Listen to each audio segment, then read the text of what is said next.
हम आए नहीं है, वो हमको लेकर आता है। हालेलुया। क्योंकि परमेश्वर के वचन में एक बात लिखी हुई है, यीशु मसीह ने कहा कोई मेरे पास आ नहीं सकता जब तक कि मेरा पिता अर्थात परमेश्वर उसे खींच ना ले। हम खींच कर लाए जाते हैं। हम भी आपके बीच में खड़े हैं, आपके समान एक सांसारिक मनुष्य थे।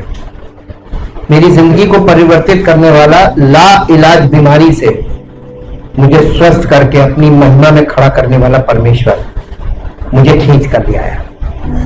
ऐसी इंसान को कौन काबू कर सकता है?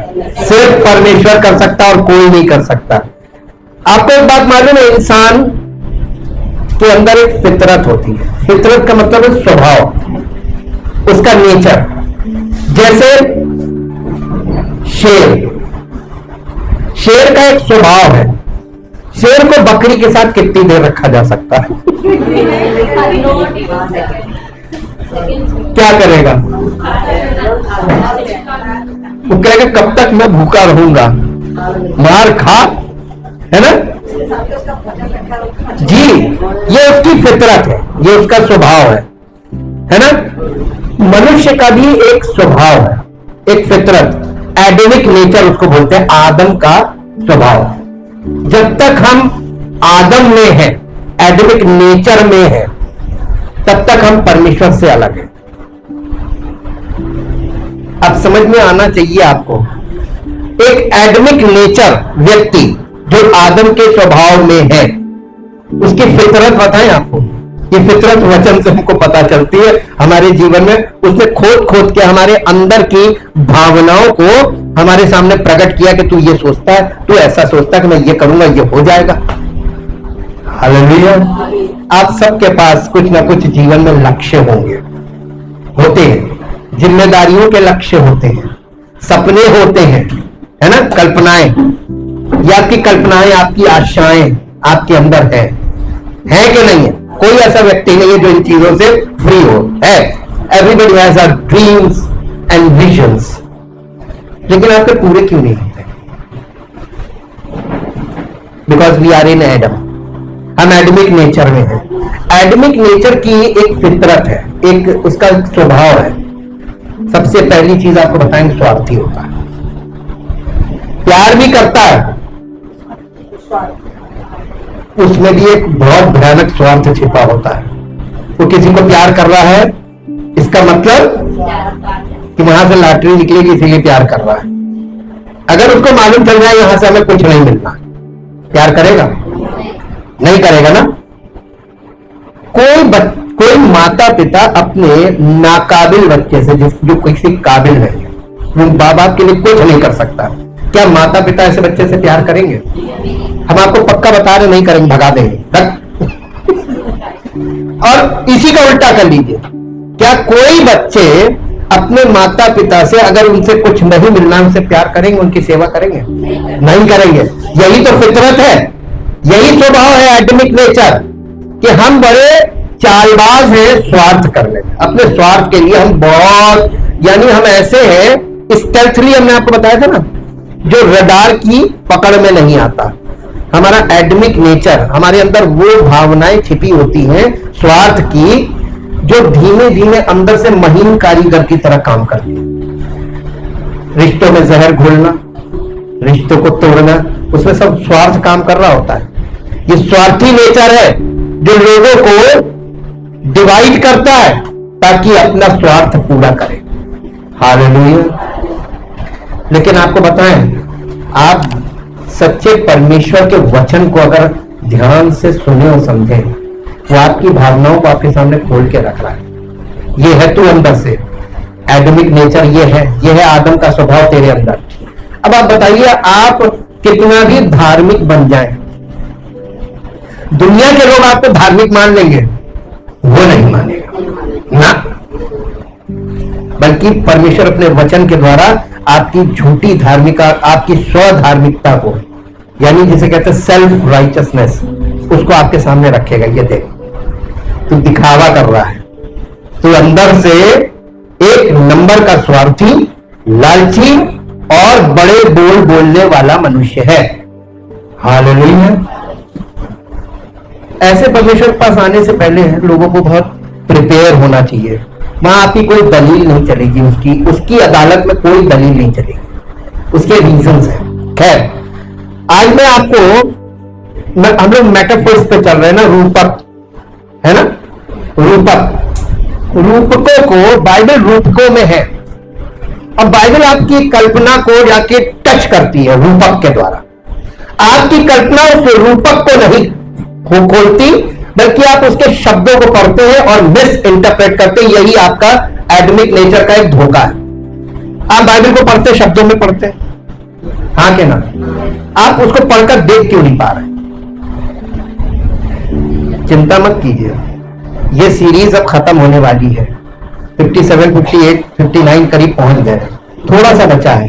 ये प्रिपरेशन हो रही है अगली सीरीज के लिए, क्योंकि अगली सीरीज में ऑडियो विजुअल होगा। अभी आप जो मैसेज आपके पास आता है उसको आप सिर्फ सुनते हैं, है ना? लेकिन अगले सीरीज में आपको देखना भी पड़ेगा। आप चेक किए जाएंगे कि आप कितना देख पा रहे हैं। मोबाइल में बहुत छोटा दिखेगा, जब आप टीवी में लगाएंगे तब आपको बड़ा बड़ा, ताकि आप उसमें पढ़ सकें कि क्या दिखाया जा रहा है और क्या दिखाकर बात की जा रही है। ऑडियो विजुअल होगा।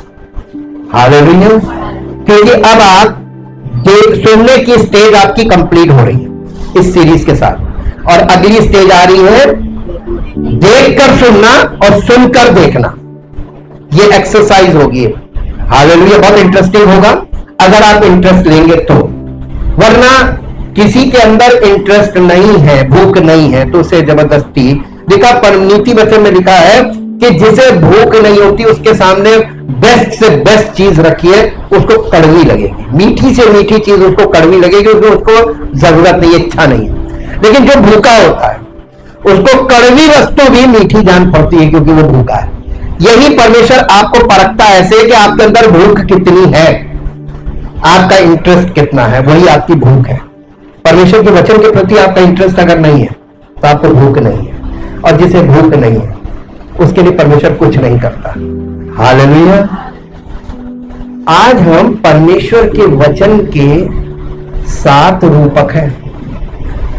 Word of God, the metaphors of the word of God, there are 7 रूपक है। आप हर रूपक का मतलब हमारे जीवन में वो पूरा करना चाहता है बाय हिज वर्ड, उसके वचन के द्वारा। और वो 7 रूपक हम आपके सामने बता दे ताकि आपको पता चले, और एक रूपक को आज हम लोग टच करेंगे। 7 रूपक कौन कौन से हैं मैं आपको बता देता हूं। पहला रूपक है एक दीपक।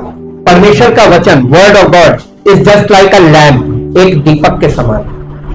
किसको जरूरत नहीं है दीपक की, तो इसके लिए आपको कुछ काम करना पड़ेगा। रूपक दीपक के लिए, दीपक में क्या करना पड़ेगा बताइए? ये वो वाला दीपक नहीं, आजकल इलेक्ट्रॉनिक लाइट है, टक से स्विच ऑन किया बत्ती हो गई। पुराने जमाने में लैंप होते थे घर में, दीपक, उसमें दिन में काम किया जाता था। सूरज डूबने से पहले अगर आपने दीपक तैयार नहीं किया तो आप अंधेरे में बैठेंगे। कांच का जो ऊपर का होता था उसको बड़ी केयरफुली साफ किया जाता था। उसके बाद उसके अंदर बत्ती होती थी, उसको ट्रिम करना, उसको सेट करना और नीचे उसके तेल भरना। ये दिन का काम था प्रिपेयर रहने के लिए, उस रात के लिए, रात की तैयारी, रात की में रोशनी रहे इसकी तैयारी दिन में की जाती थी। इसलिए परमेश्वर का वचन एक दीपक के समान है। हालांकि इसकी आत्मिक मीनिंग में हम लोग उतरेंगे स्टडी में, ठीक। दूसरा मेटाफर या दूसरा रूपक क्या है परमेश्वर के वचन के लिए? दूसरा रूपक है तलवार। क्या है? अब आप कहेंगे तलवार भी है परमेश्वर का? जहां तलवार का बहुत इंपॉर्टेंट काम है। आप दुनिया में बिना तलवार के जिंदा रह नहीं सकते। तलवार ऑफेंसिव भी होती है और डिफेंसिव भी होती है। हालेलुया। तो परमेश्वर का वचन ऑफेंसिव भी काम करता है और डिफेंसिव भी काम करता है। आपको किसी के हाथ में तलवार है और आपके हाथ में निहत्थे हैं, तो आप अपने आप को डिफेंड कर पाएंगे, बचा पाएंगे? नहीं ना। तो आपके पास भी तलवार होनी चाहिए। ये तेरी तलवार, ये मेरी तलवार। शैतान के पास तलवार है, तो परमेश्वर के बच्चों के पास तलवार क्यों नहीं है? अफसोस, आज की कलीसिया में जितने भी सो कॉल्ड बिलीवर्स हैं, अपने आप को मसीही मानते हैं लेकिन है नहीं, क्योंकि वो सच्चाई को जानते ही नहीं। They don't know the word of God, परमेश्वर के वचन को नहीं जानते, अज्ञानता में अपने आप को मसीही विश्वासी मानते हैं। देखिए, हम आपको एक बात बता दें, आप क्या मानते हैं इसका सोर्स क्या है? आप क्या मानते हैं? What you believe. आप जो बिलीव करते हैं, विश्वास करते हैं, जो आप मानते हैं, विश्वास करना मतलब मानना। लोग कहते हैं मेरा मानना ये है, this is my believe, I believe, I believe. I का मतलब होता है मैं विश्वास करता हूं, मैं का मतलब हो गया एडमिक नेचर। आदम में आप क्या विश्वास करते हैं इसकी कोई वैल्यू नहीं है, क्योंकि शैतान आपको धराशायी कर देगा 2 मिनट में।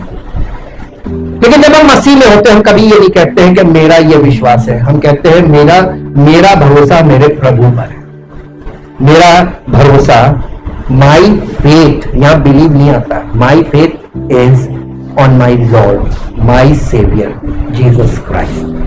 हालेलुया। यह बिलीव नहीं काम करता, मसीह में बिलीव नहीं काम करता। बहुत ध्यान दीजिएगा, हम इसके गहराई में जाएंगे तो आपको बहुत चीजें पता चलेंगी। अब फिर तीसरा रूपक है फूड। परमेश्वर का वचन भोजन है, आत्मा का भोजन है। अब आप ये बताइए, अगर आपको आत्मा का भोजन, आपकी आत्मा भोजन कर रही है, तो आत्मा डेड क्यों है? जीवन ही नहीं है तो भोजन करेगी क्या? मुर्गा को कहीं भोजन कराया जाता है, उसके मुंह में डालोगे क्या होगा? कुछ नहीं, पड़ा रहेगा। डेड व्यक्ति को, जिसकी आत्मा मृतक अवस्था में, यानी इनऑपरेटिव है, वो काम नहीं कर रही है, यानी कोमा कंडीशन में, उसको आप भोजन करा रहे हैं। आज कलीसियाओं में लोग उपस्थित हो रहे हैं, बड़ी भीड़, मेगा चर्चेस, और वचन सुन रहे हैं। कहां जा रहा वो? सर के ऊपर से भीड़ है, खाली भीड़। और ये भीड़ घमंड का विषय है सेवकों के लिए, मेरे यहां चुने। हालेलुया।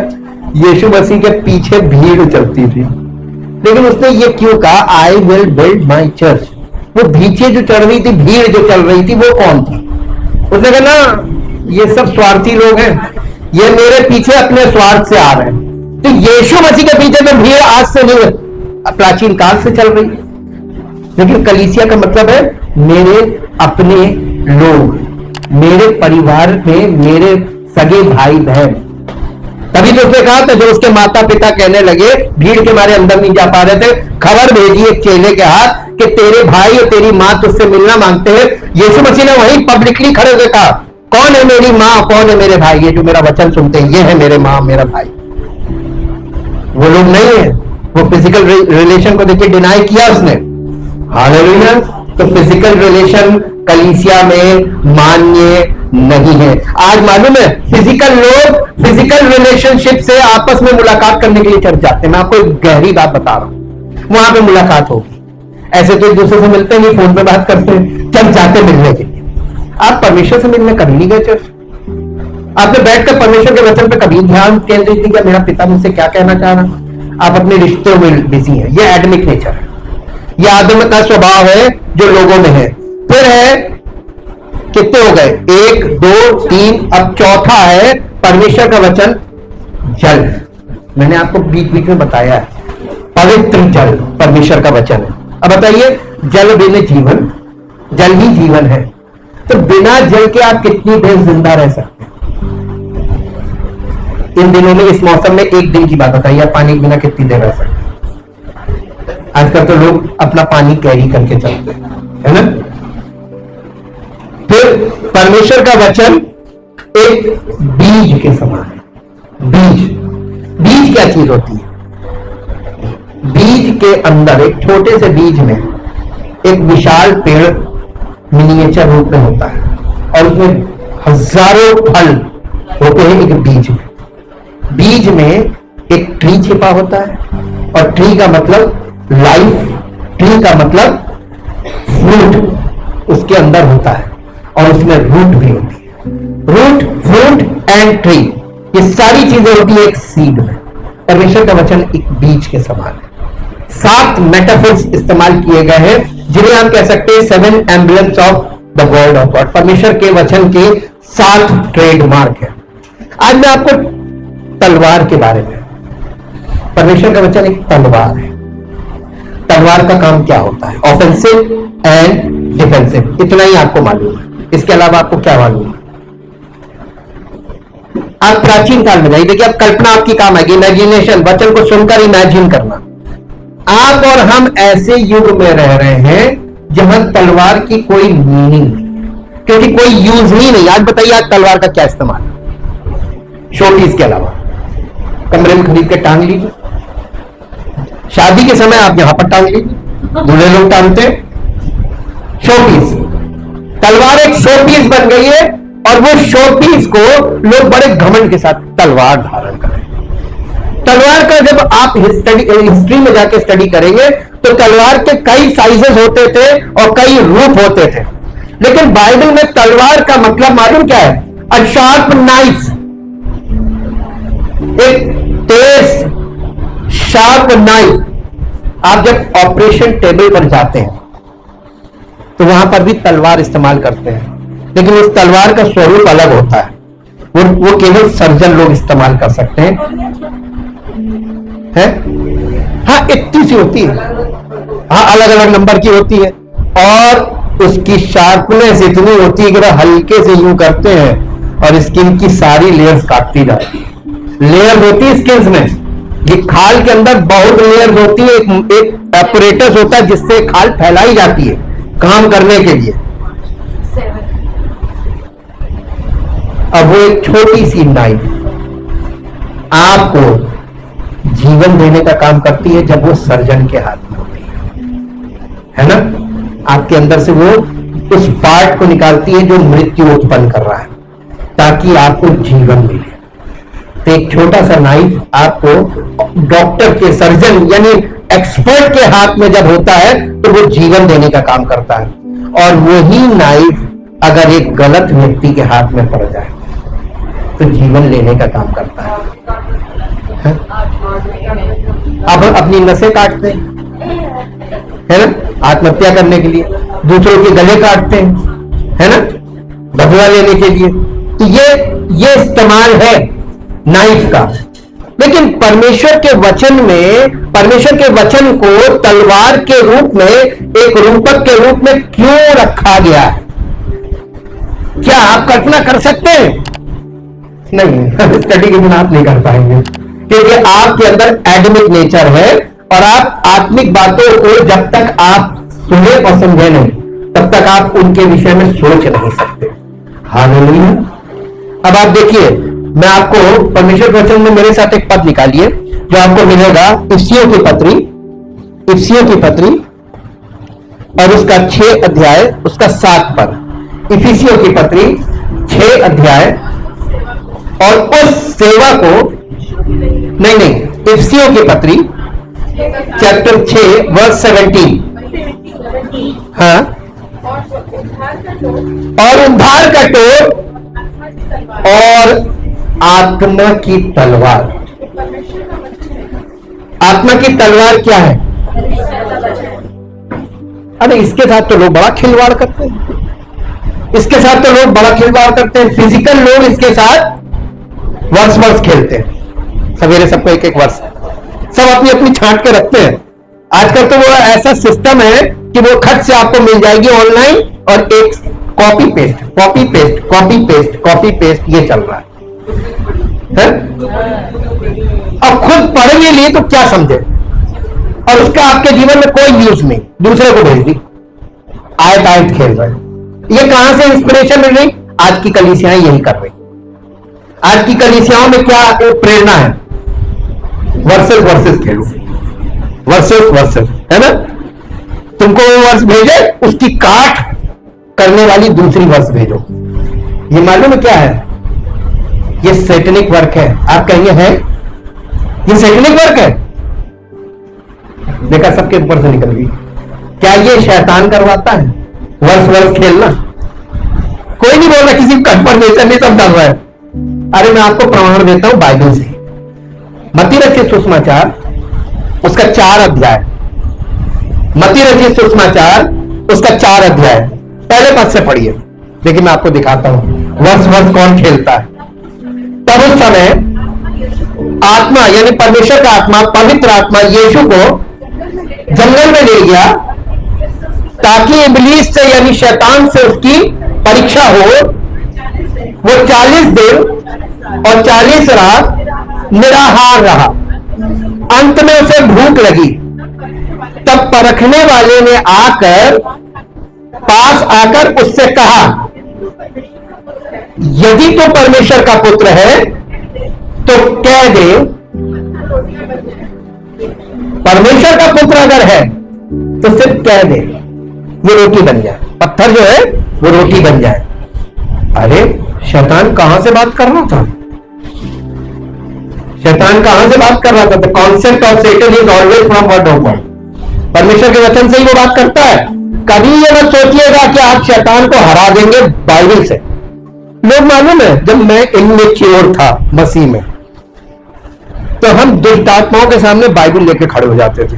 एक बार एक ऐसी दुष्ट आत्मा से मेरा सामना हुआ, ये एकदम सच्ची बात है, आपको बता रहे हैं, तुमको मालूम है? ऐसी दुष्ट आत्मा से सामना हुआ, उसने मुझे चैलेंज किया। कहने लगी दुष्ट आत्मा, ये खुदा का पाक कलाम है और तुझे कितना मालूम है? हम इस कलाम की इज्जत करते हैं और तुझे इसमें कुछ नहीं मालूम है। और ये सच था। मैं न्यूट्रल हो गया। मैंने कहा अब मैं क्या करूं? मैं भागता हूं अगर उनको बुला जो ये डील कर सकते हैं, क्योंकि मैं बिल्कुल नया विश्वासी था। हालेलुया। ऐसे नए विश्वासी लोग पंगे ले लेते हैं। सीखेंगे कैसे? फंसेंगे नहीं तो सीखेंगे कैसे? इस चीज में मुझे ऐसा हिलाया अंदर तक कि मैंने अपना इतना समर्पण किया। आज भी मैं समर्पण करता हूं कि प्रभु मैं आपको समर्पित हूं, ताकि आपका एक एक वचन मेरे जीवन में ऐसे पूरा हो कि जब मैं खड़ा हूं तो मुझे ये रिटन वर्ड की नहीं, मुझे आत्मा की तलवार जो तेरी है वो चलने पाए। हालेलुया। अब मेरा समर्पण सच्चा होगा तो परमेश्वर की आत्मा की तलवार चलेगी। हालेलुया। ये मसीही लोग नहीं जानते, क्योंकि ये एक एक्सपीरियंस से ही इंसान सीखता है। Hallelujah.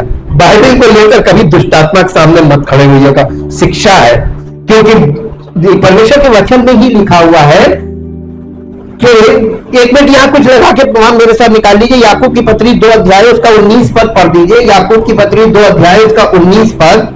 The book of James chapter 1 verse 19। तुझे विश्वास है कि एक ही परमेश्वर है तो तू अच्छा करता है, अच्छा है, तुझे विश्वास है।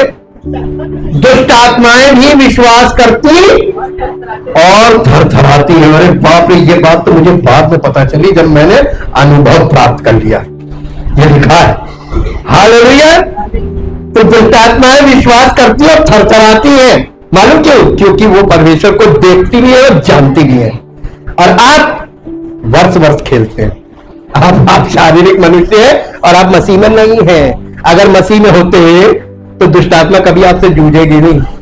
इसका भी एग्जाम्पल बाइबल में दिया हुआ है कि सिकवा महायाजक के 7 बेटे मालूम क्या करते थे? झाड़ा फूकी करते थे।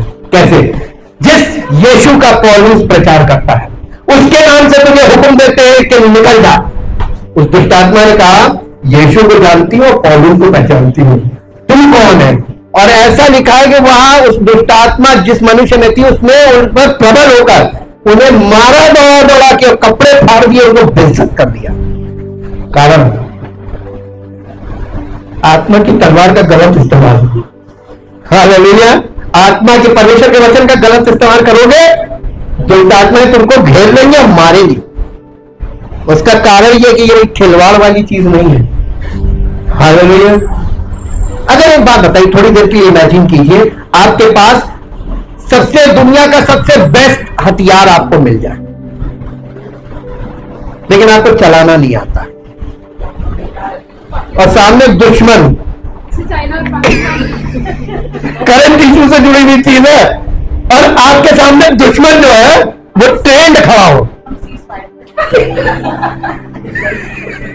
क्या हाल होगा।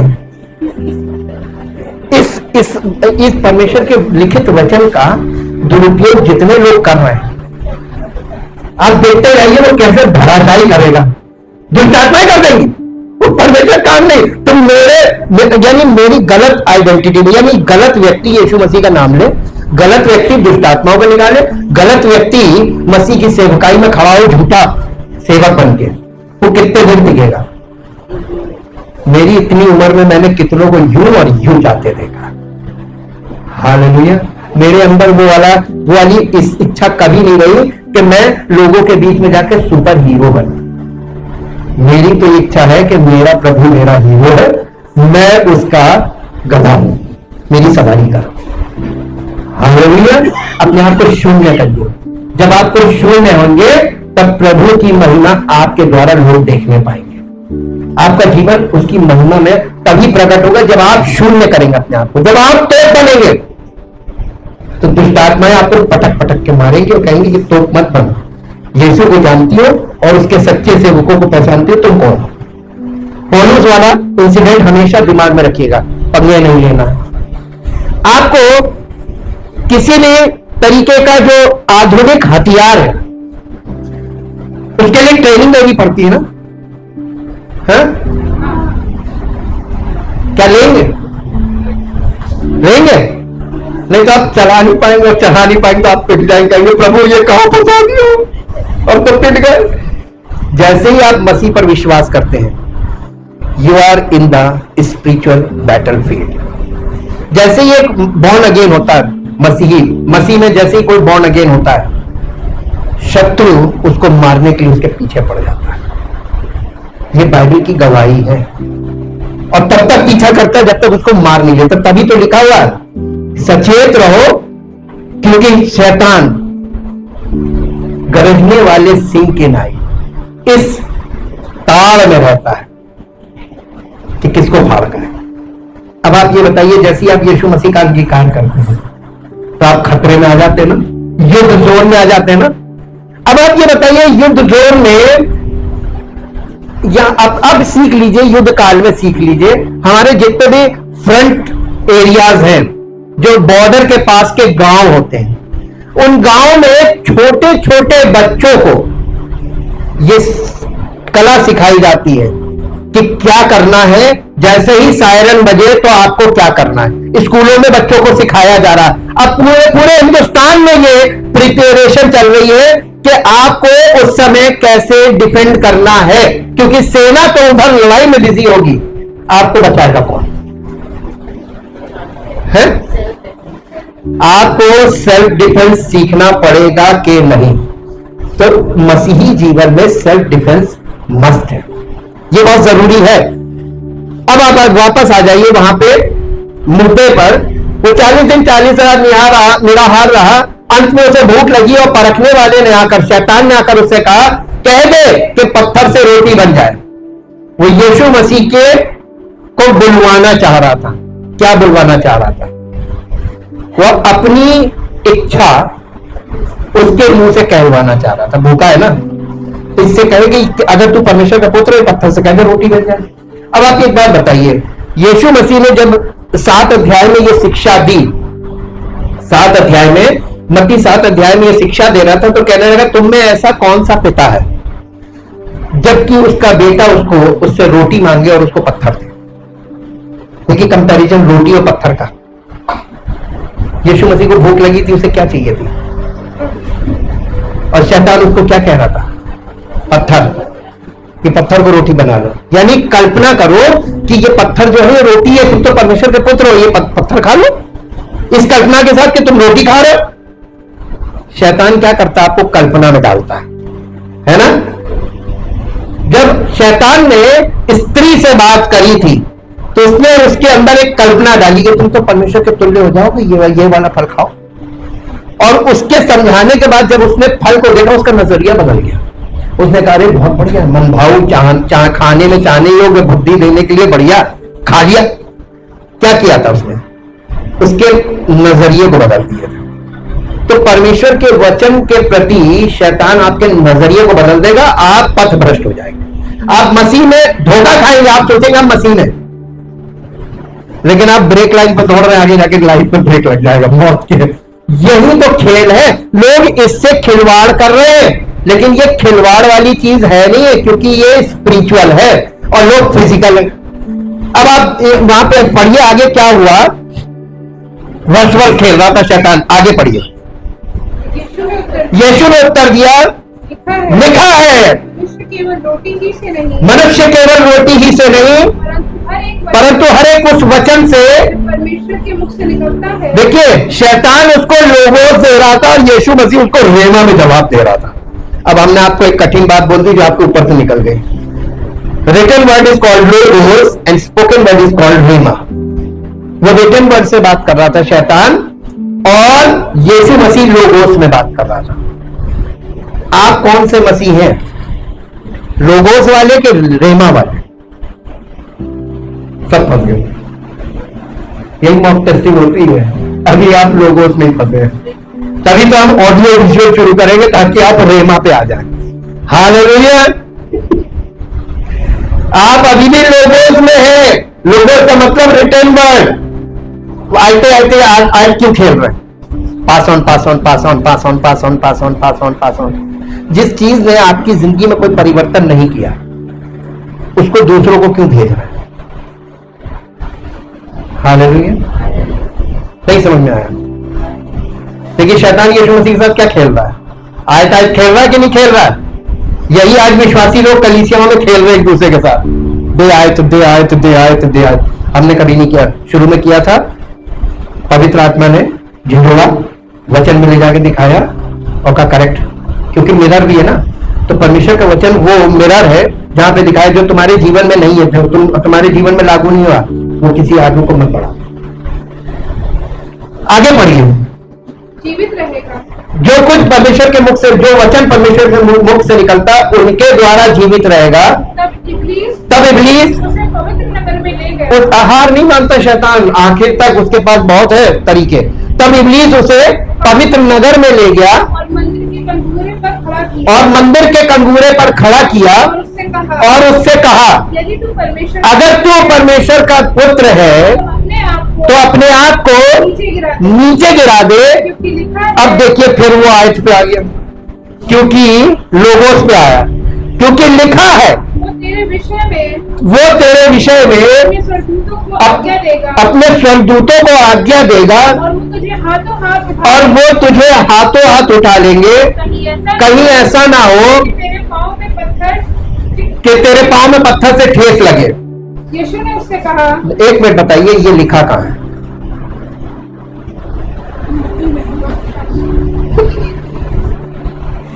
मॉक टेस्टिंग में सब फेल हो गए। ये लिखा है भजन संहिता 103 अध्याय। दाऊद ने ये भजन लिखा है और उसमें ये लिखा हुआ है, वो अपने दूतों को तेरे निमित्त आज्ञा देगा, तुझे हाथों हाथ उठाएंगे, ऐसा न तेरे पांव पत्थर से ठेस लगे। यीशु मसीह को शैतान वहां से कोड कर रहा था, वर्ड ऑफ गॉड। पुराने नियम को क्या कहते हैं? Word of God.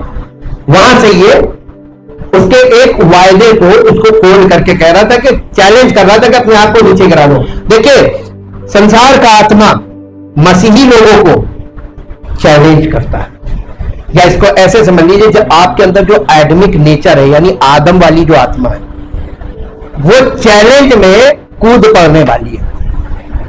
जब लोग कहेंगे अरे आप इसके लिए दुआ कर दीजिए, आप यीशु मसीह को मानते हैं, इसके लिए दुआ कर दीजिए और प्रभु ठीक कर देगा।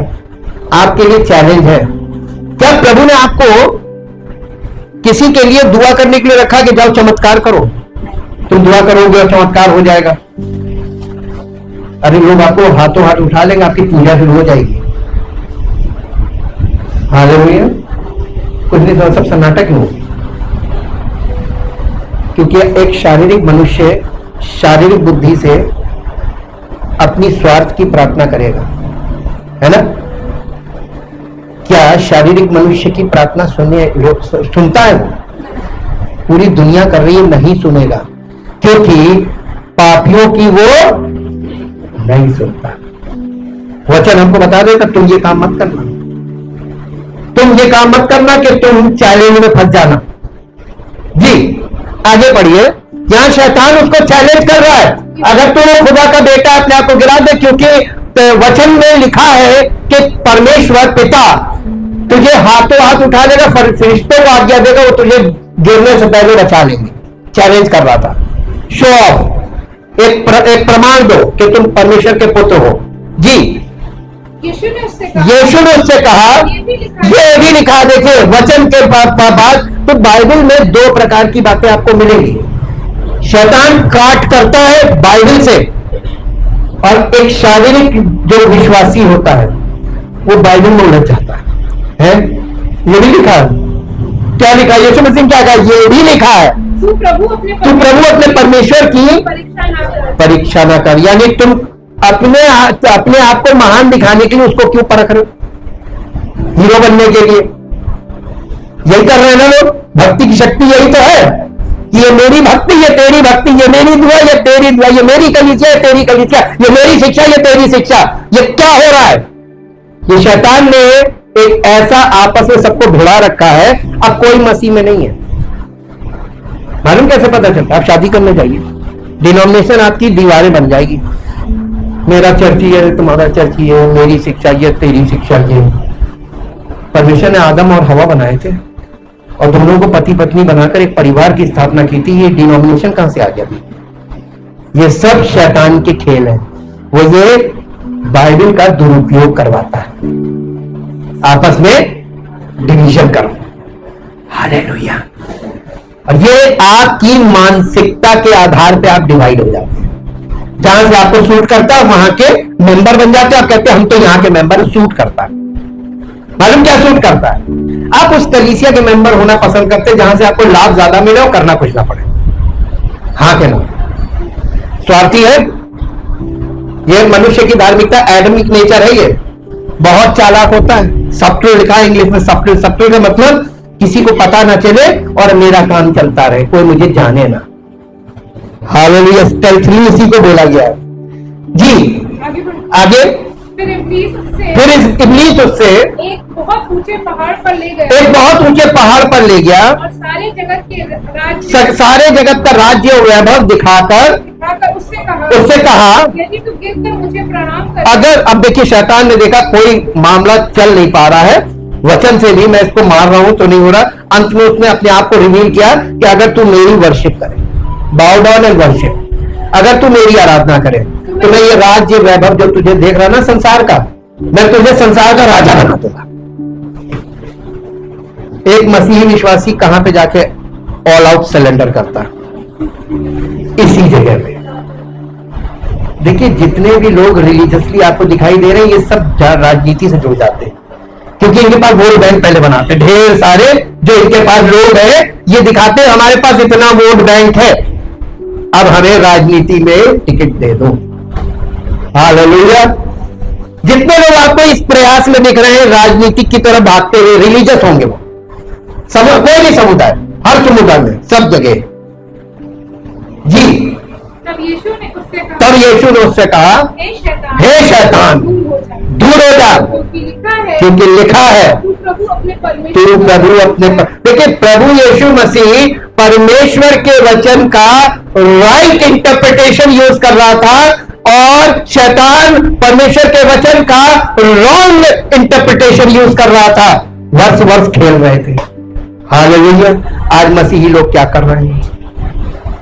सब वर्ष खेल रहे हैं। आप एक वर्ष डालिए, देखिए हम आपको एक और चीज दिखाते हैं कैसे अगर कोई विश्वासी है जो अपने आप को मसीही मान रहा है, लेकिन आपकी कलीसिया में आपकी मानसिकता से नहीं है, वो दूसरी कलीसिया दूसरी मानसिकता से है, आप सिर्फ चिढ़ा हुआ है, आप एक वर्ष डालिए तो शैतान की तरह वो भी काट में डालेगा।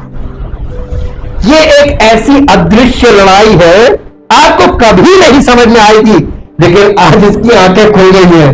जो आत्मिक जीवन में है वो खट से समझ जाएगा देखो ये क्या चल रहा है। हम ऐसे ढेर सारे ग्रुप्स में ये चीजें देखते हैं, और इसीलिए हम कहते हैं सोशल मीडिया का हिस्सा ना बने। वहां पर मनुष्य की मानसिकताएं चल रही हैं और आप उसमें फंस जाएंगे, क्योंकि उसमें भावनाएं हैं। सच्चाई नहीं है। जिसका घर टूट रहा होगा और टूट जाएगा अगर उसके चक्कर में पड़ेगा। हालेलुया। अब एक पद मेरे साथ निकालिए जो आपको मिलेगा मत्ती रचित सुसमाचार 10 अध्याय का 34 पद। हिंदी इंग्लिश दोनों में पढ़ेंगे। 10 अध्याय 34 पद 34 वर्ष। मत्ती 10। ये ना समझो कि मैं पृथ्वी पर मिलाप कराने आया हूं। यीशु मसीह कह रहा है ये ना समझो कि मैं पृथ्वी पर मिलाप कराने आया हूं। मैं मिलाप कराने को नहीं, मैं तलवार चलाने आया हूं। मैं तलवार चलाने आया हूं। लेकिन यीशु मसीह जो तलवार चला रहा है वो कौन सी तलवार है? आत्मा की तलवार। तो यीशु मसीह की जो शिक्षाएं हैं वो रेमा है और पुराना नियम लोगों से। और दोनों जरूरत है, दोनों जरूरत है। देखिए दोनों की जरूरत इसलिए है क्योंकि अगर आपको फाउंडेशनल पार्ट लोगोस नहीं आता, उसको अंडरस्टैंडिंग नहीं है आपको, तो आपको रेमा कभी क्लियर नहीं होगा। पुराना नियम हमने आपको कितना सिंपल बताया। The old testament, the new testament is concealed और latent in the old testament. नया नियम पुराने नियम में गुप्त है और पुराना नियम नए नियम में प्रकट है। अब आप देखिए वाइस वर्सा है। अगर आप पुराने नियम को हल्के में लेंगे तो नए नियम में आप फंस जाएंगे और नए नियम को हल्के में लेंगे तो पुराना नियम आपको प्रकट कर देगा कि ये झूठा है। इसलिए जो लोग बाइबल का दुरुपयोग कर रहे हैं, बाइबल की बातों को तोड़ रहे मरोड़ रहे, सब फंस चुके हैं और कोई उनके समुदाय का आगे नहीं जा पाएगा। लिख लीजिए, ये चैलेंज हमारा नहीं, ये परमेश्वर का, ये मसीह का चैलेंज है। इसलिए अब इसको फिर पढ़िए। इफिसियों 6 अध्याय का 17 पद इंग्लिश में आ जाइए। इफिसियों 6 अध्याय उसका 17 पद। जी, इफिसियों 6 अध्याय 17 पद।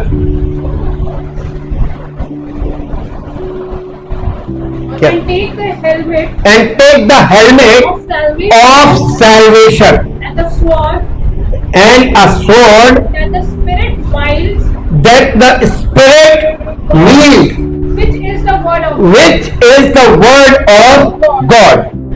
इसका मतलब क्या हुआ? आत्मा की तलवार जो परमेश्वर का वचन है उसे ले लो। आत्मा की तलवार, ये आत्मा की तलवार लेने से पहले क्या लेना है, क्या पहनना है? हेलमेट ऑफ सैल्वेशन, उद्धार का टोप लगा लो। आप ये चीज समझे नहीं, उद्धार का टोप बॉर्न अगेन।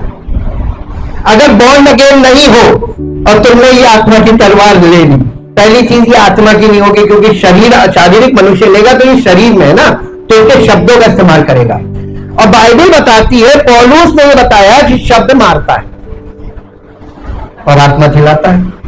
आप इसको कौन सी किस रूप में चला रहे हैं, फिजिकल या स्पिरिचुअल? इसके दोनों यूज अलग अलग होंगे। फिजिकल चलाओगे ये मार देगी और आत्मा में इसको इस्तेमाल करोगे तो जीवन मिलेगा। हालेलुया। अभी आपकी कुछ समझ में नहीं आया। अब यहां पर देखिए खास बात है, ये 17 पद से पहले आप इसको 12 पद से पढ़िए। इसमें 6 अध्याय का 12 पद से। For we are not wrestling with flesh and blood, contending only with physical opponents, but against the despotism, against the powers, against the master spirits, and against the master spirits who are the world rulers of this present darkness, against the spirit forces of wickedness, of wickedness in in the heavenly supernatural sphere. Therefore, put on God's complete armor Put on God's complete armor that you may that you may be able to that you may be able to resist and stand and stand your ground your ground on the evil day on the evil day of danger and having done all the crisis demands to stand firmly in your place. अब इसको हिंदी में पढ़ दीजिए, 12 पद से हिंदी में जी। कोई हिंदी पढ़ने वाला नहीं है, क्योंकि हमारा ये मल्ल युद्ध लहू और मांस से नहीं परंतु प्रधानों से और अधिकारियों से और इस संसार के अंधकार के हाकिमों से और उस दुष्टता की कौन सी सेनाओं से? आत्मिक सेनाओं से है जो आकाश में है।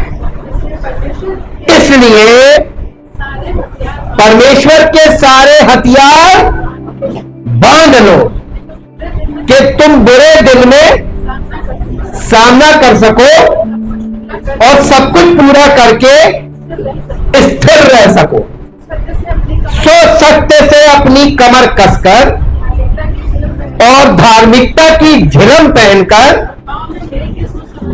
और पांव में मेल के सुसमाचार की तैयारी के जूते पहनकर और उन सब के साथ विश्वास की ढाल लेकर स्थिर रहो, जिससे तुम उस दुष्ट के सब जलते हुए तीरों को बुझा सको। अब आपको ये सीन समझ में आ गया कि आप कहां हैं और आप किस दशा में हैं। आप अगर कह रहे हैं कि मैं मसीह में हूं, मैं मसीही विश्वासी हूं, तो आप ये समझ लीजिए दुष्टता की आत्मिक सेनाओं के विरुद्ध आप हैं, है कि नहीं? लेकिन आपको पता ही नहीं, आप तो उसका शिकार हो रहे हैं।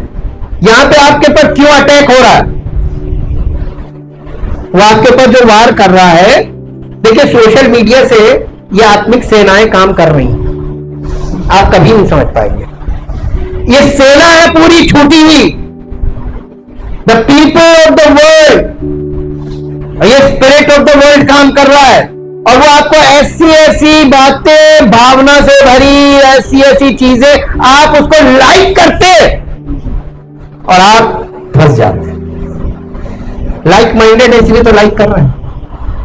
हालेलुया। अब जवाब कोई नहीं दे रहा क्योंकि सब लाइक करते हैं। लाइक माइंडेड है इसलिए आप लाइक करते हैं। आप परमेश्वर के वचन पे कभी लाइक नहीं करते, आप ट्रुथ को कभी लाइक नहीं करते। सबसे कम लाइकनेस वहीं पे मिलेगी, लेकिन सोशल मीडिया का आपको लाइकनेस के देखिए कितनी लड़ाई, इतना आपस में एक दूसरे को हराने के लिए ऐसी ऐसी वल्गरिटी पर उतर रहे हैं और लोग लाइक कर रहे हैं। पीपल्स डिमांड और नीचे गिरो और नीचे गिरो और नंगे हो और गंदे हो और बदजुबान हो और गंदी लैंग्वेज इस्तेमाल करो, उतनी ज्यादा लाइक सोशल मीडिया पे चल रहा है। आप रुक जाइए, अगले साल तक देखिएगा आप कितनी बुरी दशा हो जाएगी यंग जनरेशन की, जो इसमें पूरी तरीके से ट्रैप्ड है। जहां तक कि पूरी वर्ल्ड की सरकारों को इन्हें बंद करना पड़ेगा, इतना ये वल्गर स्टेज है, इतनी गंदगी है वहां पर, क्योंकि सब लाइक माइंडेड है वहां पे। Everybody is like minded. वहां पे लाइक्स इसीलिए चल रहे हैं, ये लाइक्स वॉर है। ये कहां ये जलते हुए तीर कौन छोड़ रहा है? आत्मिक सेनाएं चल रही है ना, आप देख नहीं पा रहे क्योंकि आप अंडरस्टैंड बाइबल को नहीं अंडरस्टैंड करते। इसलिए ये बड़ी आधुनिक किताब है, ये आपको पौराणिक भाषा में आधुनिक चीजों के लिए केंद्रित कर रही है। देख तो लो, समझोगे तभी तो पता चलेगा। हालेलुया। और यंग जनरेशन ट्रैप्ड होती जा रही है और उसके ऊपर से सब निकल रहा है, समझ में नहीं आ रहा। कभी नहीं आएगा, जब तुम एकदम धराशायी हो जाओगे तब तुम्हारी समझ में आएगा, मानसिक स्थिति बिगड़ जाएगी, तब समझ में आएगा कि हाँ पहले सही हो जाते। अब यहां पर आप देखिए कि कितनी चीजें हैं। सत्य से कमर कस के, बेल्ट ऑफ ट्रुथ, और धार्मिकता की झिलम पहनकर, अ ब्रेस्ट प्लेट ऑफ राइचियसनेस। कहां पहना जाता है धार्मिकता की झिलम? झिलम आगे भी होती है और पीछे भी होती है। ये वो हिस्सा है जो आपके हार्ट को सेव करता है, द सोर्स ऑफ लाइफ। यहां पे झिलम है, धार्मिकता की झिलम। अब आप बताइए, आप किसकी, आपकी धार्मिकता अपनी है या आप हमारी धार्मिकता मसीह है? कितने लोग कहते हैं हमारी धार्मिकता मसीह है? अगर आपकी धार्मिकता मसीह है तो आप इन सांसारिक बातों का शिकार क्यों हो रहे हैं? सोशल मीडिया में एक्टिव क्यों है? लाइक्स में चेक कर रहा हूं, वो हृदय को जांचता है। धार्मिकता की झिलम पहनकर और उद्धार का टोप लगाकर इतनी चीजें जो हैं, ये क्या है? इसको बोलते हैं डिफेंसिव।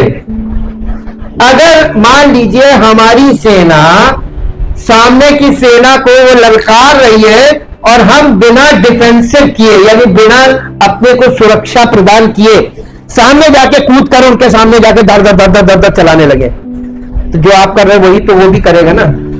और बिना डिफेंसिव अगर आप उसके ऊपर गोली चलाएंगे तो आपका क्या हाल होगा? एक गोली और आप धराशायी, एक गोली और आप धराशायी। मालूम क्यों? अब आप कहेंगे कि मर क्यों गए? धार्मिकता की झिलम थी नहीं, उद्धार का टोप था ही नहीं। आप देखिए मिलिट्री वाले हेलमेट पहने होते हैं, मिलिट्री वाले सामने बुलेट प्रूफ और पीछे बुलेट प्रूफ क्यों पहने होते हैं?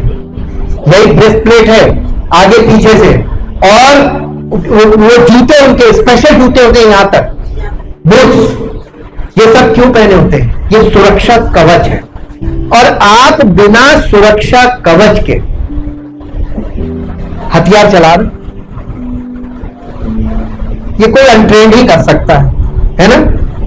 जो गलत भावना, आज बहुत से लोग प्रचार करने में लगे हुए बाइबल का के द्वारा, लेकिन मालूम है वो कॉम्प्रोमाइजिंग प्रीचिंग कर रहे हैं, क्योंकि वो संसार की आत्मा को मिलाकर चल रहे हैं।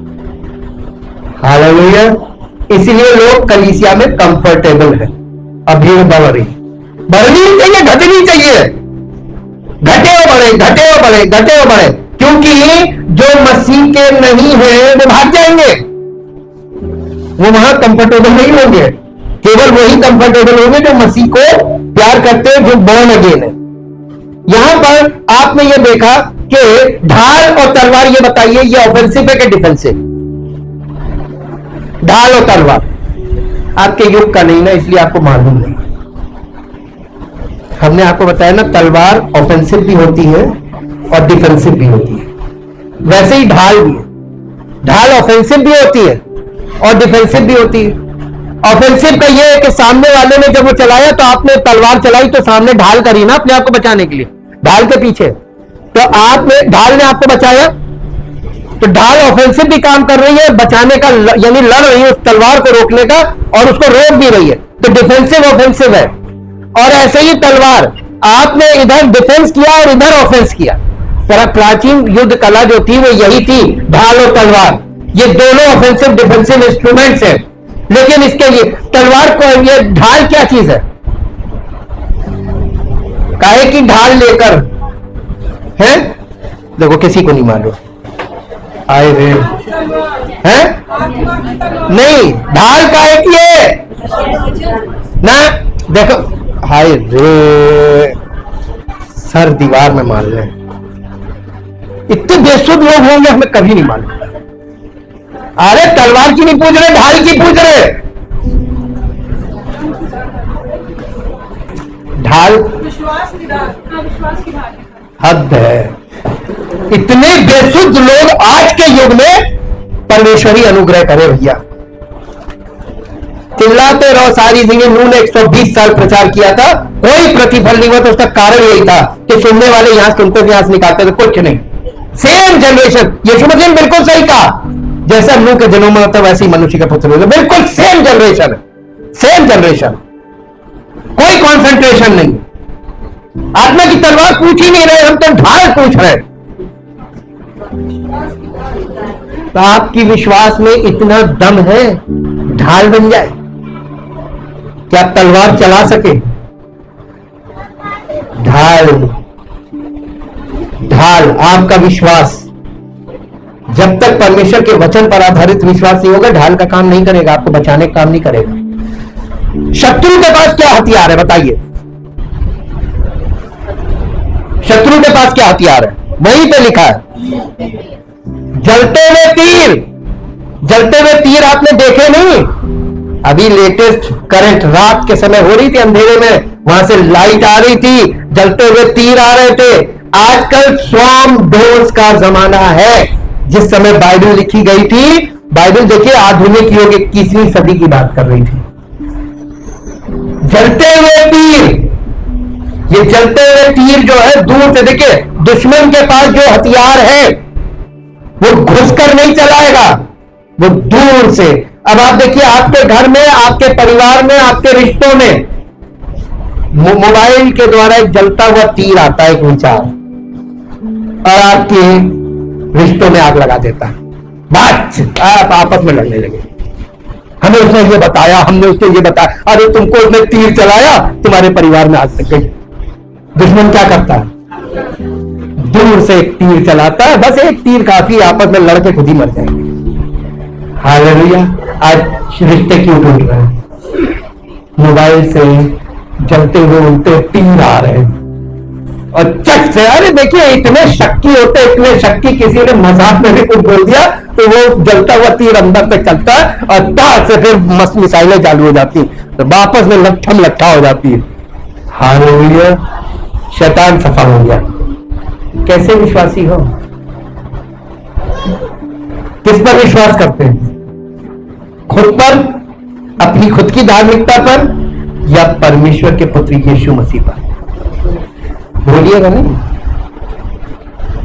विश्वास परखा जाएगा, और तब आप धराशायी हुए तो बहुत मारेगा कि झूठ क्यों बोलते हो, मेरी उपस्थिति में बैठकर झूठ बोलते हो।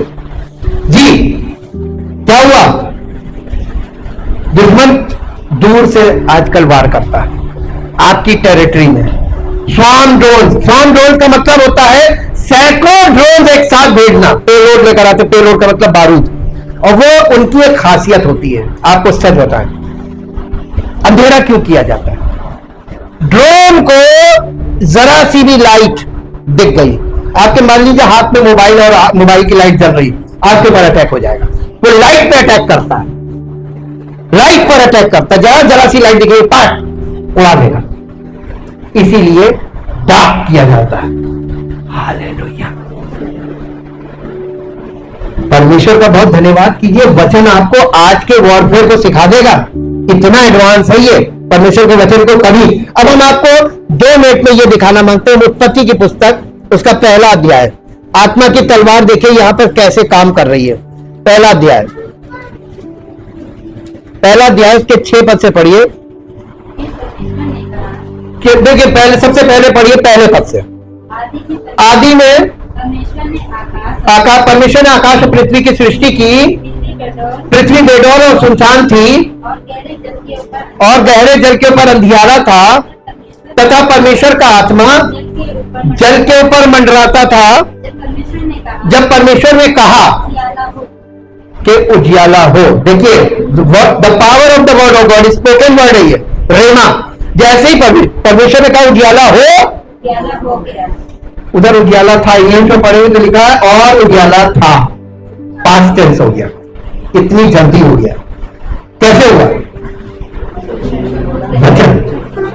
अब परमेश्वर ने वचन बोला और अंधियारे को उजियाले ने काट दिया। ये तलवार चली, अंधियारे में उजियाला हो गया जी। और परमेश्वर ने उजियाले को दिन कहा, और परमेश्वर ने उजियाले को देखा कि अच्छा है, और परमेश्वर ने उजियाले को अंधियारे से अलग किया। ये कैसे किया? By the sword of the spirit, आत्मा की तलवार से ये अंधियारे को उजियाले से अलग किया। नए नियम में क्या कर रहा है? अंधेरे की संतान को उजियाले की संतान से दूर कर रहा है, his word and the living word is Jesus Christ. मसीह के द्वारा आदम की संतान और मसीह की संतान अलग अलग की जा रही है। तो ये भी तो तलवार से ही हो रहा है। ये परमेश्वर की आत्मा की तलवार है, ये परमेश्वर का वचन है, जिससे परमेश्वर अंधेरे की संतान और उजियाले की संतान यानी मसीह में जो है और जो मसीह में नहीं है, आदम में, इनको अलग अलग किया जा रहा है। कलीसिया में हो रहा है कि नहीं हो रहा है? आपको नहीं दिख रहा है, आप इसका पार्टिसिपेट नहीं कर रहे हैं, आप इसका हिस्सा नहीं बन रहे, ये अलग बात है। आगे पढ़िए। उजाले को दिन और परमेश्वर ने उजाले को दिन और अंधियारे को रात और आप नए नियम में देखिए नई सृष्टि में कि तुम दिन की संतान हो, तुम ज्योति की संतान हो जो मसीह है। आप कौन से में हैं वचन के अनुसार आपको पता चलेगा आप कहां हैं। जी आगे। तथा सांझ हुई तथा सांझ हुई, भोर हुआ फिर भोर हुआ, प्रकार पहला दिन इस प्रकार पहला दिन हो गया। परमेश्वर ने फिर परमेश्वर ने कहा कि बीच एक ऐसा अंतर हो जल के बीच भी एक ऐसा अंतर हो कि जब दो भाग हो कि जल दो भाग हो जाए। परमेश्वर ने एक अंतर बनाकर और तथा परमेश्वर ने एक अंतर बनाकर उसके नीचे के जल उसके नीचे के जल और उसके ऊपर के और उसके ऊपर के जल जल को अलग अलग अलग अलग किया और वैसा ही हो गया। देखिए आत्मा की तलवार ने जल को दो भाग कर दिया। दुनिया में जल को कोई दो भाग करके दिखा दे, ये केवल आत्मा की तलवार से संभव है। और जल को दो भाग किया और आगे पढ़िए ऊपर के जल को और परमेश्वर ने उस अंतर को आकाश कहा और परमेश्वर ने उस अंतर को आकाश कहा और सांझ हुई तथा सांझ हुई और फिर भोर हुआ।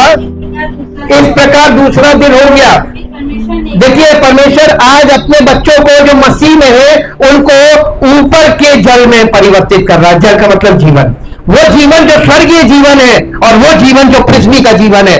आज दो प्रकार के लोग हैं, या तो मसीह में है या आदम में, या तो मसीह में है या आदम में। कैसे पता चलता? वचन, ये वचन की तलवार दोनों को अलग अलग करती है। जी आकाश के नीचे का जल आकाश के नीचे का जल एक स्थान में इकट्ठा एक स्थान में इकट्ठा हो जाए और सूखी भूमि दिखाई और सूखी भूमि दिखाई दे और वैसा ही हो गया। परमेश्वर ने सूखी भूमि को पृथ्वी कहा और परमेश्वर ने सूखी भूमि को पृथ्वी कहा तथा जो जल इकट्ठा हुआ तथा जो जल इकट्ठा हुआ उसको उसने उसको उसने समुद्र कहा। समुद्र कहा। और परमेश्वर ने देखा और परमेश्वर ने देखा कि अच्छा है। अच्छा है। फिर परमेश्वर ने कहा फिर परमेश्वर ने कहा पृथ्वी से हरी घास, पृथ्वी से हरी घास, बीज वाले छोटे बीज वाले छोटे छोटे पेड़ और फलदायी वृक्ष भी और फलदायी वृक्ष भी जिनके बीज उन्हीं में एक जिनके बीज उन्हीं में एक एक की जाति के अनुसार है पृथ्वी पर उगे पृथ्वी पर उगे और वैसा ही और वैसा ही हो गया। और देखिए आप परमेश्वर ने अपने वचन के द्वारा पेड़ों को उगा दिया, लेकिन तलवार के द्वारा झाड़ी काटी जाती है, फलदायी वृक्ष को अलग किया जाता है। और फिर मालूम है यूहन्ना 15 अध्याय में लिखा, यीशु मसीह कहने लगा कि मैं दाख लेता हूं और तुम डालियां हो, मेरा पिता किसान। जो डाली मुझ में नहीं उसे काट डालता है, जो डाली मुझ में है और फलती है उसे वो छांटता है। और काटना और छांटने का काम, दोनों काम तलवार से किया जाता है, नाइफ, शार्प नाइफ, वो भी वचन है। वचन के द्वारा आपको छांटा जाएगा। अगर आप कट गए, अगर आप मसीह में वचन के अनुसार नहीं है, आप वचन को नहीं, तो वचन की भूख नहीं, आप वचन में इंटरेस्ट नहीं रखते, काट डाले जाएंगे।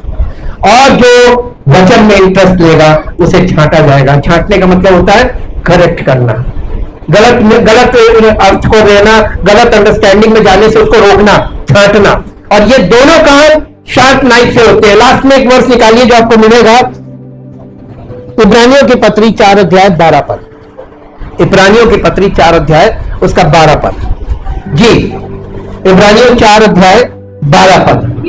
क्योंकि परमेश्वर का वचन जीवित और प्रबल और हर एक दोधारी तलवार से भी बहुत चोखा है और प्राण, देखिए प्राण और आत्मा को अलग अलग करता है। यानी आदम का जो नेचर है वो प्राण है, और जो हमें प्राण से हटा के आत्मा में लाता है। प्राण और आत्मा को और गांठ गांठ और गूदे गूदे को अलग करके आर पार छेदता है और मन की भावनाओं और विचारों को जांचता है। परमेश्वर का वचन आपके अंदर पेनिट्रेट होता है तलवार की तरह, और आपके अंदर जब कोई चीज चाकू ऐसे तेज जाएगा तो दो भाग होंगे ना, तो आपके प्राण और आत्मा को वो अलग अलग करता है। Thank you, thank you, thank you. क्या आप चाहते हैं कि परमेश्वर अपनी तलवार, यीशु मसीह ने क्या कहा था, मैं तलवार चलाने आया हूं। कलीसिया में क्या होना चाहिए? मसीह की तलवार चल रही है, उसका जीवित वचन जो प्रबल है, वो आपके विचारों को ताड़ता है, आपके विचारों को परखता है, आपकी भावनाओं में परखता है। और अगर परमेश्वर के वचन के आधार पर वो नहीं है तो वो आपको काट देगा ना, ये गलत। Thank you Jesus. क्या आप चाहते हैं कि परमेश्वर का आत्मा परमेश्वर के वचन के द्वारा आपके भीतरी मनुष्यत्व में कार्य करे? कितने लोग चाहते हैं? अपने स्थान पर खड़े हो। जो लोग चाहते हैं कि वो आपको अंदर से एक नया मनुष्य बना दे। Thank you, thank you, thank you, thank you. सच्चे जीवित तो महान सामर्थी परमेश्वर, हम आपका हृदय से धन्यवाद करते हैं आपके पवित्र वचनों के लिए। प्रभु, ये वचन आपके मुख से निकले हुए हैं और ये वचन बहुत शक्तिशाली है। और प्रभु, ये वचन हर एक मनुष्य के जीवन में, उसके भीतरी मनुष्यत्व में, उसकी भावनाओं में, उसकी कल्पनाओं में जाकर काम करते हैं। प्रभु, ये वचन पावरफुल है और ये आपकी ओर से, आपके मुख से निकले हैं। हम प्रभु इन वचनों का दुरुपयोग नहीं कर सकते और हम इन वचनों का निरादर नहीं कर सकते। हम इन वचनों को रिजेक्ट करके आत्मिक रूप से जीवित नहीं रह सकते, लेकिन हम इन वचनों को अपने जीवन में आदर देकर और इन वचनों को अपने जीवन में कार्य करने की अनुमति देकर आपकी महिमा के पात्र बन सकते हैं। हाँ प्रभु, ये वचन हमें शारीरिक बातों से अलग करते हैं ताकि हम मसीह में पूरी तरीके से सुरक्षित हों, ताकि इस युग के तमाम हथकंडे, तमाम विचार, तमाम भावनाएं जो आज लोगों के जीवन के द्वारा और सोशल मीडिया के द्वारा लोगों के अंदर, उनके मन के अंदर पेनिट्रेट हो रही है, उनको निकाल कर हमें ये सुरक्षित करें और परमेश्वर के वचन के द्वारा हमें जीवन मिले। Thank you, thank you, thank you Lord. सच्चे जीवित महान सामर्थी परमेश्वर, दिल से आपका धन्यवाद करते हैं। हम सब लोग किसी काम के नहीं प्रभु, हम मूर्ख भी हैं, हम निर्बुद्धि भी हैं, हम बिल्कुल निर्धन भी हैं, हम किसी योग्य नहीं हैं, आपका नाम लेने के लायक नहीं है। लेकिन प्रभु, हम आपके प्रेम और अनुग्रह का आदर करते हैं क्योंकि आपने उन लोगों से प्यार किया जो किसी काम के लायक नहीं है। हाँ, अनमेरिटेड फेवर। प्रभु, आप अयोग्य लोगों से प्यार करते हैं। आप अयोग्य लोगों को इस संसार में से निकालकर अपनी महिमा के योग्य बनाना चाहते हैं। हम सब अयोग्य हैं, हम किसी लायक नहीं है और इसलिए अपने जीवन का समर्पण करते हैं। प्रभु, हम सब पर दया कीजिए। आज की सुबह यहाँ पर उपस्थित हर एक व्यक्ति के जीवन पर आपका अनुग्रह हो और जो कोई किसी बीमारी में लिप्त है, जो कोई शारीरिक समस्याओं में, मानसिक समस्याओं में, भावनात्मक समस्याओं में ग्रसित है, आज ही प्रभु उसे पूर्ण चंगाई मिले, पूर्ण छुटकारा मिले और आपकी सामर्थ के द्वारा, आपके वचन की सामर्थ के द्वारा उसका जीवन आपकी महिमा की योग्य हो। वो अपने जीवन को आपको समर्पित करे और प्रतिदिन आपके जीवन, अपना जीवन आपको समर्पित करे ताकि प्रतिदिन उसको आपकी ओर से नए जीवन का संचार हो आपके वचन के द्वारा, ताकि आपकी महिमा प्रकट हो। प्रभु यीशु मसीह के नाम से मांगते हैं।